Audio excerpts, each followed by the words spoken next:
Hey everybody, this is Patti. Welcome to the witching hour. Yes, the hour of the day when the veil is thin and magic happens. I have some beautiful magic for you today. I have Arthur, I have witch. You might remember been on once before, the one and only Deborah Castellano. Welcome, Deborah. Thank you so much for having me again. I'm so excited. I'm thrilled to have you on. I don't even remember if we talked about this last time because my favorite book, the one I carry around, is your Magic for Troubled Times because we are still in troubled times. And the sweetness and the gentleness you have in this is amazing. But you have a new book out as well, right? I do. I also have Broke Witch. This one's with Macmillan. It's more for magical spells and powerful potions that you can use what you can grow, find around your house, and not necessarily have to spend a lot of money for it. That's fabulous. That is fabulous. And then do those money spells so then you don't have to be the broke witch. Exactly.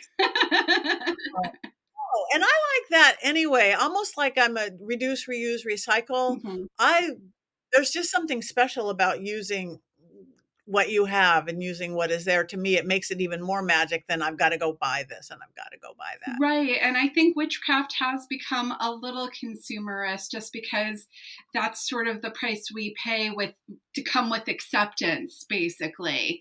And acceptance is great. We definitely want to be a bigger part of our local communities. But at the same time, do we need to buy every powder, every obscure herb, every $575 crystal? I mean, the heart says yes, but the pocketbook probably says no.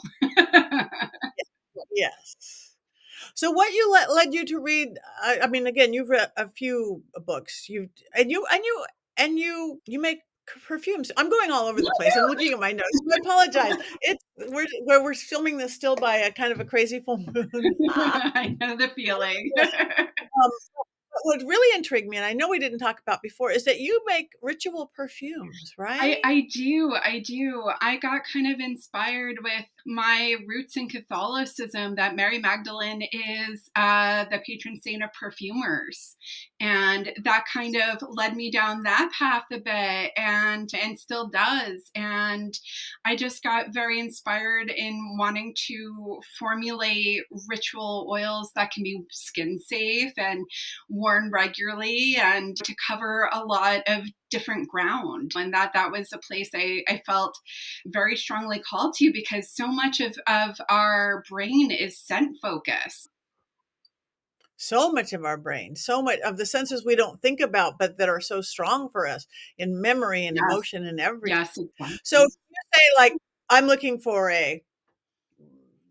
for a ritual, like a devotion perfume or a love or a money or something like that. So these attributes, that's the ingredients you're using, or how do you go about that? So I do that kind of stuff, but I also try to make it even more specific. Like during pandemic, there was a limited edition modern anchorite spell, rather ritual oil, because an anchorite in the Middle Ages was someone who was sealed up in a very small room, and they were considered to be really holy people, and that they could bestow wisdom to the town or give advice or reach their hand out to try to like heal with their hands through the little tiny crack. And it was considered actually very fashionable if you were a very rich lady to have your own little anchorite space. Wow, I have never even heard of that. So while we were all in Anchorviteville, you made some. Exactly. So what are some of the things, again, I'm gonna bounce Yeah, because it's a bouncy day. In your new book, the Broke Witch, yeah, because a lot of people, again, are still recovering from the economy totally. and the pandemic and everything. What are some of your tips and ideas of what people can use for, like, daily practice things or Sure. A big thing to me is to really get to know your local grocery stores. Some herbs that would be more expensive someplace or less expensive other places, and that there's a lot of herbal blends, like a mulling spice blend will come with a lot of different herbs. Or even if you think about an Italian seasoning mix, you've got like rosemary in there and basil and herbs de Provence. You can add some lavender into it. So a lot of times you can get a little more out of it that way. And some local grocery stores will have things for divination or for spell work. Like if you have Asian grocery stores near you, you've got Joss paper there, and Joss paper is great for spell work and very inexpensive. If you don't, Amazon sells it too, because it's meant to be burnt. It's meant to go up in smoke. It's meant to be an offering. So you don't have to worry about it flying out of your cauldron and burning your house down, which is always a fear as a witch. And you don't have to worry about that as much when you're using that kind of paper. An Indian grocery store will have really lovely incense, things like that. A Latina market will have a lot of saint candles for various things you're trying to bring into your life or take out of your life, depending on where you're going. That is great. I'm stuck on that paper. What's it called? Joss paper? Like JOS or JOSS? JOSS, yes. And it's usually painted with a little bit of gold or silver on it. And that's part of the offering too. So you're making an offering even as you're making your petition or giving thanks for whatever you've received. And I mean, you usually get like 50 sheets. So that's a lot of spell work. Sometimes it's called wish paper also. Okay. I'm off to the store. That is good. Yeah, because living in LA, we've got every kind of grocery store in Absolutely, the and there's winter. so much there, like, Especially. you can get Florida water at ShopRite sometimes. If you go to the hair care section, you need to know where to look, you need to really go through things, and yes, you can use it for hair care or cologne, but you can also use it for banishing or warding, and it's usually only $4 or $5.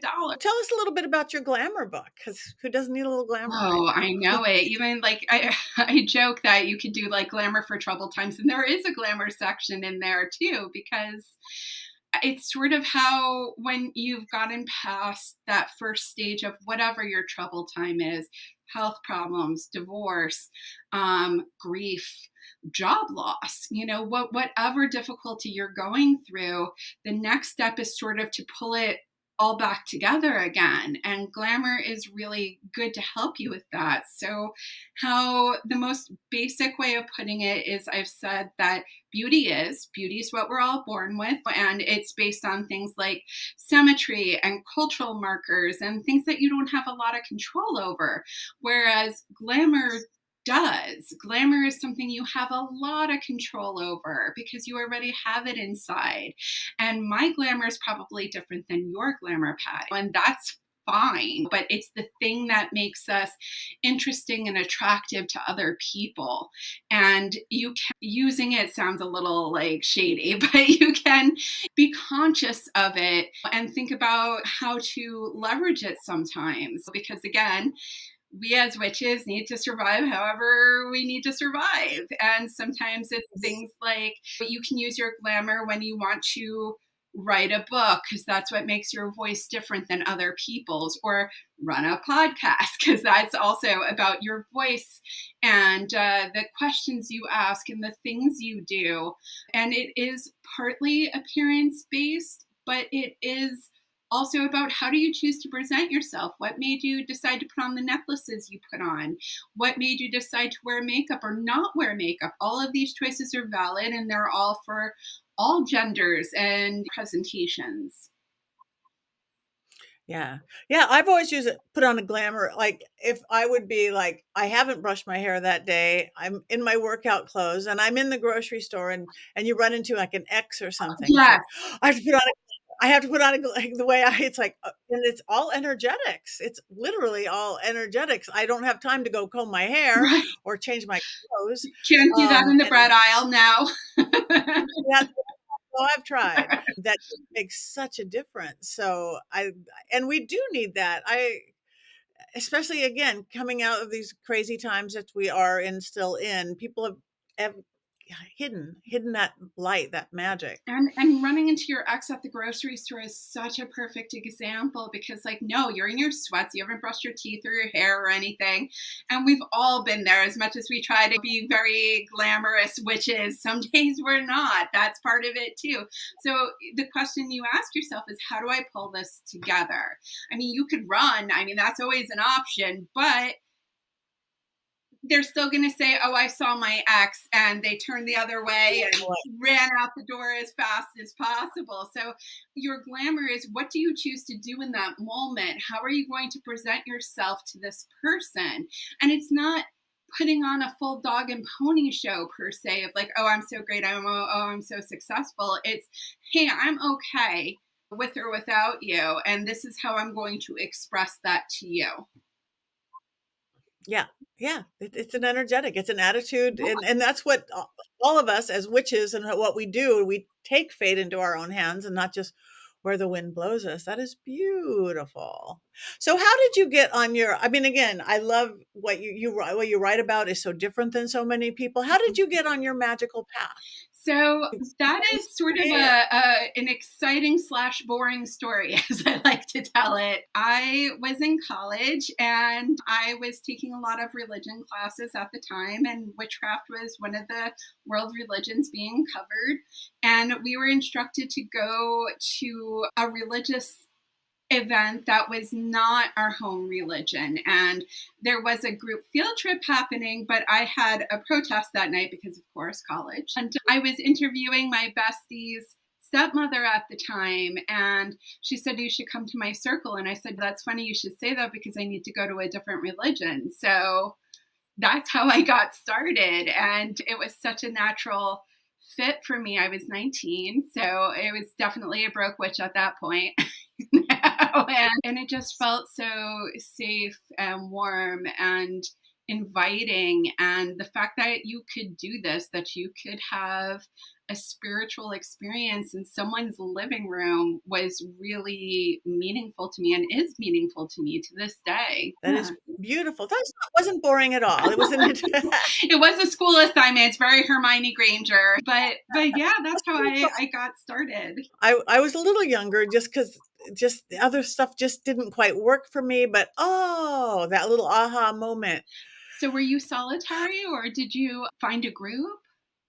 No, I found a group. I wasn't raised with any religion. My grandfather was a practically evangelical atheist and humanist, so Gotcha. religion of anything was a dirty word, but I'd drive by a church or a temple or a mosque or a Mhm. park and see the energy and the energy of the people enjoying and doing. But I was never brave enough to go, I wanna go to one of these places that we don't go to, that religion word. Right. But I was 13, and I think, that's in those Jesus rock band, and I wanted to go to some, like, evangelical Jesus rock band Sure, to of see these course. It people. seemed like a great Yeah, time. I mean, like, there's a it lot of was that. yeah, and I was, like, brave enough to ask my mom. I would have been almost braver going, "Can I go to a rave versus can I go to church?" But she's like, "You can do anything you want." It's like, I can do anything I want. I don't have to be grandfather's disciple, and I Right. just started going everywhere, but everything had a little, "Oh, that doesn't quite work for me." When that particular sect of Christianity said that I had to talk to them about Buddhism, not to a Buddhist about Buddhism. I thought that doesn't work. No, Yeah. and then I went through Jewish roots, Christian roots, Catholic roots, everything else, and then found I think it was a group way back in the '80s, Long Beach Women's Spirit, and it was a big public ritual, and I'm like, ah, And that's such a great point. That is one of the things that immediately drew me to witchcraft, was you were encouraged to ask questions versus yes, either shut up and think about it, ask your religious figure or whatever. Like, you could ask whoever you wanted there. And I often did. Anyone I could corner, I would just question after question after question. yeah, yeah, no, yeah, versus instead of think about it, just don't think about it, do what we Yes. say. That didn't work for me. That didn't work. Yeah. Yeah.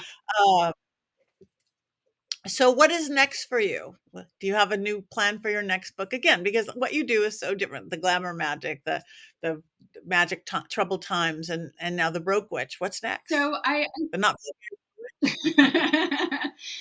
I thought I was going to do a beginner's book next, just because, like, I learned from a lot of actual people, which for my particular generation, that was a little like you learned it on the internet or you learned it from books or blah, blah, blah, whatever. But I was very lucky to have a very large and active community. But a few people asked if I would write a 200 level book, more like an intermediate witchcraft book.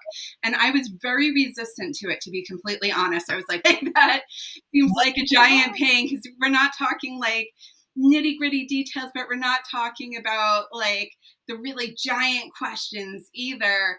But then recently I did a circle with a friend who had learned mostly through books and the internet. And I'm like, oh, I see all of these little gaps in her education and experience and all of that. And she's a very smart person. So what wasn't she taught? What's missing here? Why doesn't she know how to do this? Because I, again, always had someone to corner and, figure it out.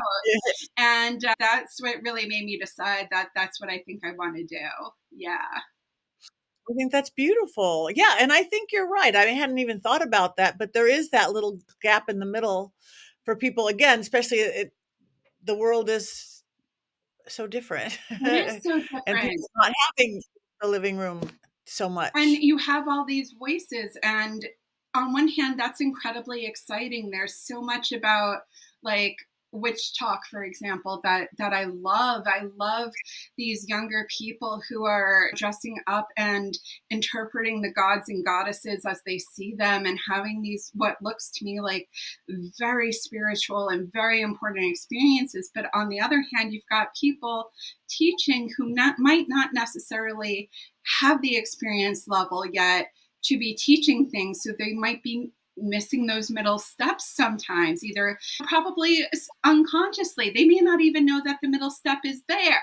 Right, right. It's the witch talk. Yeah, to me, it's definitely a kind of a love-hate thing. I Yeah. love that this is about empowerment. Yes. This is about taking your power. Yes. This is about what? And it's Yes, like, yes, yes. okay, okay. How did we All get right. here? Back it up, back it up. And Back it up. because I think it's people talking and presenting versus having a conversation like we are right now. There's not that space to be like, how did we get here? What? And there might be a really good reason, and there might be a very understandable reason as to how do we got from A to F. But if it's not this back and forth, that can be harder to figure out. So yeah. Yeah.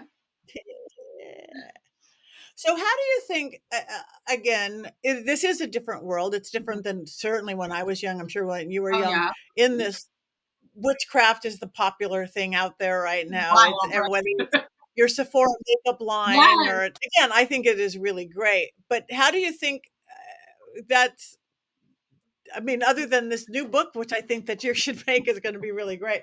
How do you think it's different now? Do you think in the long run this is an amazing thing that's happening? I really do. I do Bad. too. I do too. I do want there to be more witch shops because that was always like if my occult aunties had had enough of me basically and I was still refusing to read the book or whatever because I had parties to go to and whatnot and a lot of college reading at the time, I could go and ask usually a few people there, and that was a really important resource. And I do see some really exciting new shops coming up where there's more of a community space. I think as long as we keep building community both in person and online, it's really exciting because it's much easier to get to things. When I started, there wasn't a lot of readily accessible information about the Orishas, a lot of the African gods and goddesses at the time, unless you really knew someone or you were in a community that gave you access to places with that information. Now you can see all these beautiful young people talking about their experiences and retelling the stories and making it accessible on YouTube. And it's so beautiful and wonderful.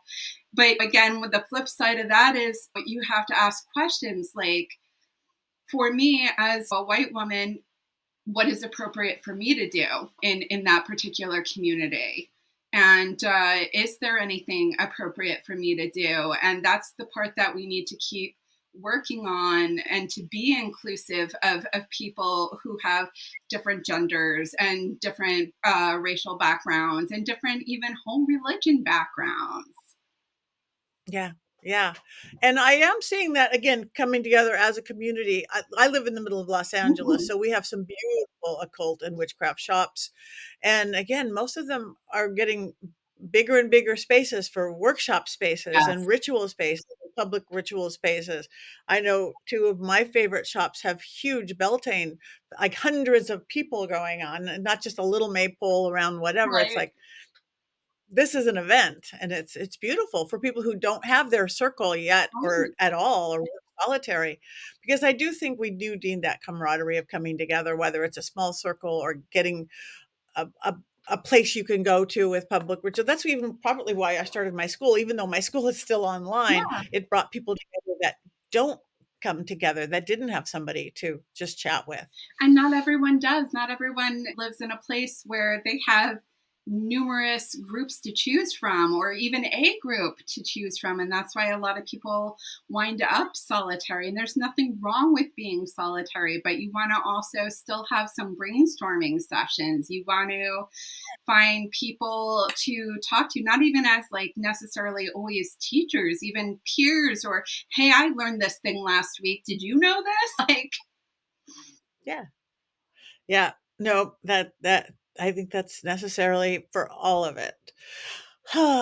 So anything coming up, any events or anything like you have coming up with your book or anything like that? Do you I don't even know where you're based out. I probably know, but I can't I'm remember. Where are you out of based New out of? Jersey, so I'm about an hour and a half from New York City. I'm an hour and a half away from Philly, so that's also Rutgers. Weirdly, had a very large pagan populace. We even had at the time, less so now, but at the time there was a Rutgers Pagan Alliance. I mean, there was a lot of stuff going on.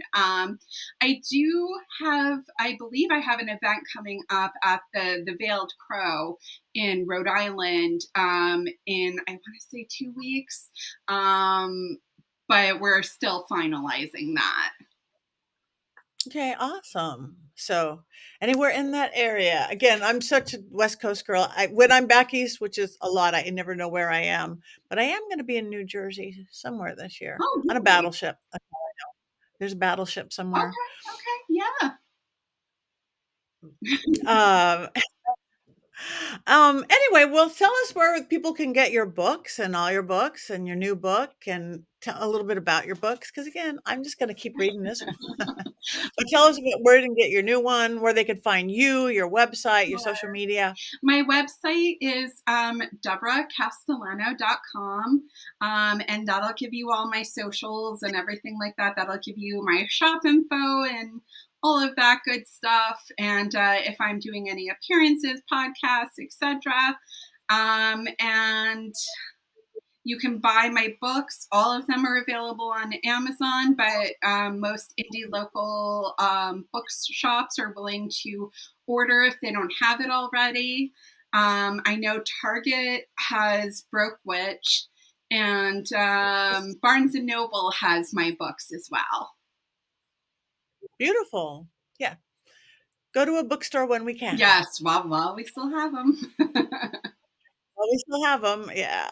So, well, I cannot thank you enough, Deborah, for coming on. You guys check out her books. I can't wait to get the glamour magic because we all need a little glamour, even when we don't run into our exes. And there's magic and manifestation within that. Troubled times, and of course, Broke Witch. Check it out. So, thank you, Deborah, for bringing your magic to the witching hour. Thank you so much for having me. It's always so much fun.